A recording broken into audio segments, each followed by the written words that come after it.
Hello guys, what a time to be a Beatles fan. This is the now and then impressions video, and it was something that I was so excited to do, but right now I have tried to record it like 3 times and I don't even know what to say. It's so incredible, man, that we've had this opportunity to listen to the Beatles for the last time, the final Beatles song, and it does feel like that. I was kind of worried. I didn't do a video talking about my expectations.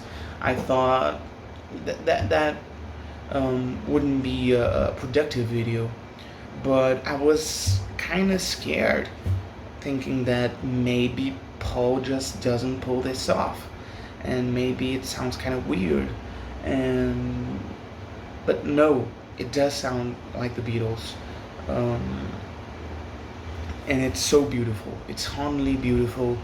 It's like Liam Gallagher said on Twitter.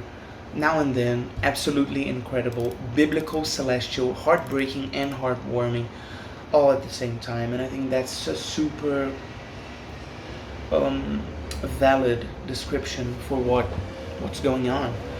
Um, Especially the last part, heartbreaking and heartwarming.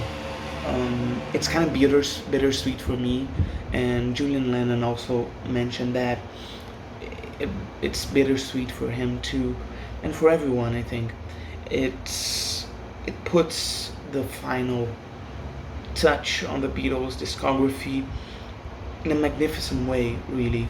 And I think history, music history, will look at this moment as a time of opportunity, really, for the younger fans like myself, um, to witness a real Beatles song for the last time.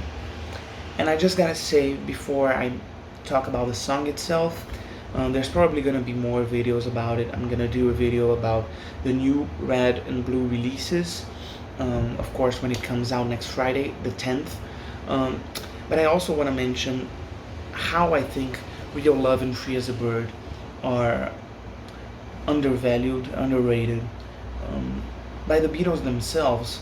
I don't understand why they won't release Free as a Bird and Real Love as a single now again, um, remixed, right, with this new technology. It would be incredible. And I'm really hoping that they eventually do that, and I hope that they release Real Love, Free as a Bird as a single, so I can get it and put it on my collection. Anyway, let's talk about the song itself. Again, I think it's beautiful. I'm the kind of Beatles fan who loved the bootleg recording. I'm sorry, apologize about the motorcycle, but anyway, I'm the kind of Beatles fan who loved the bootleg version. John on the piano, I think it's haunting in a way, kind of foreshadowing about now and then I miss you. And there's tons of people who would agree that John's final songs were kind of strange in a way, in a foreshadowy way. Um, of course, by looking at it with the perspective that it were his final songs, but of course, now and then wasn't the case. If I'm not mistaken, it's a 1974 song. Um, but it still sounds incredible. The work they've done to put John's voice, remove all the tape hiss and the piano. It's again, it's the Beatles on the state of the art technology, working with technology like this ever since the 60s. They've done it again, and they're geniuses for that, right? And of course, it was gonna be huge. It was gonna be explosive with strings and harmonies and whatnot. And I was kind of worried when details started coming out that Paul was gonna do the guitar solo. Not because he can't do a guitar solo, because of course he can. He's done it on Taxman, for God's sake. But simply because he said he was gonna do a slide guitar solo, and that worried me because I've never heard Paul playing slide before, and I don't think he ever did on a recording, and kind of worried me. But it wasn't a solo like Real Love. When I think about Real Love, I think about George's explosive solo, maybe his best solo on the Beatles. I think it's just incredible the way the solo kicks in at full volume and energy, and it's a fairly short one, but it feels so good. And I thought it's a solo where the song is built around it. That's what I mean by that. Meanwhile, Poe's solo here is more like an ambient solo, creates this wall of sound picture, right? And I do feel like the instrumental part is like a, a wall of sound, of textures that complement the song so well. And there's this part on John's original tape, which is I don't wanna lose you, oh no. And I apologize if I butchered that, but I there were the lyrics were leaked a few days ago, maybe yesterday, and I don't want to lose you isn't there. And I thought, how come it's maybe the best part of the song? But the way they done the chorus, now and then I miss you, now and then, I actually forgot what it says. Now and then I miss you, now and then I want you to be here for me, always to return to me.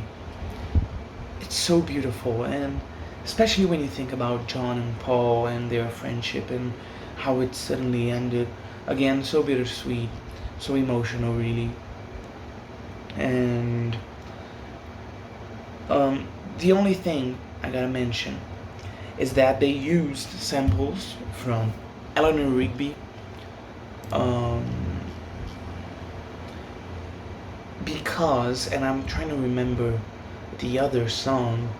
I'm sorry I didn't quite prepare for this one because this song just made me want to press record and tell you guys how I felt about it. Yeah, Here, There, and Everywhere. So they used Here, There, and Everywhere, Eleanor Rigby, and Because, especially on the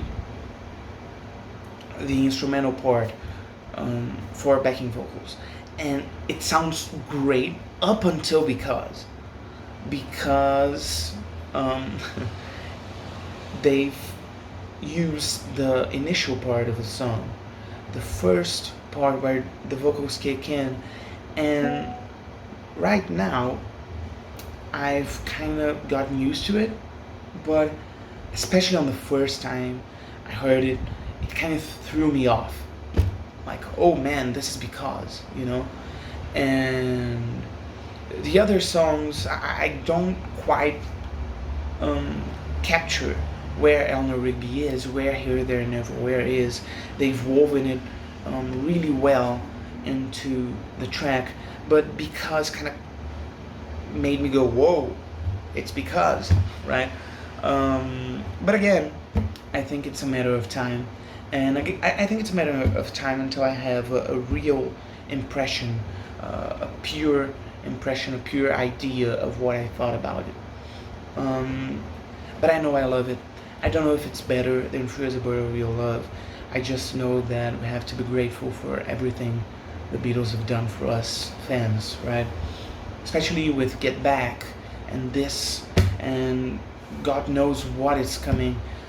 I bet a new anthology is coming, an expanded version, and I really want that to happen. And yeah, people may say that they're only doing it for the money, but I'm a fan who likes everything they put out, man. Everything they put out feels so great, especially this. So yeah, please, let's stream now and then. Let's buy the records.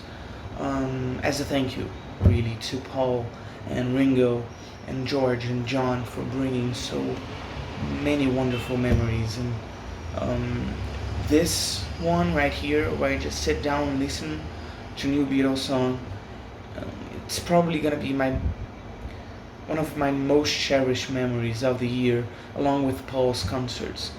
He's coming to Brazil. I'm gonna see him thrice, and it's gonna be awesome. So there's that too. Anyway, guys, a huge day for us. Thank you for watching. Please let me know what you think down here.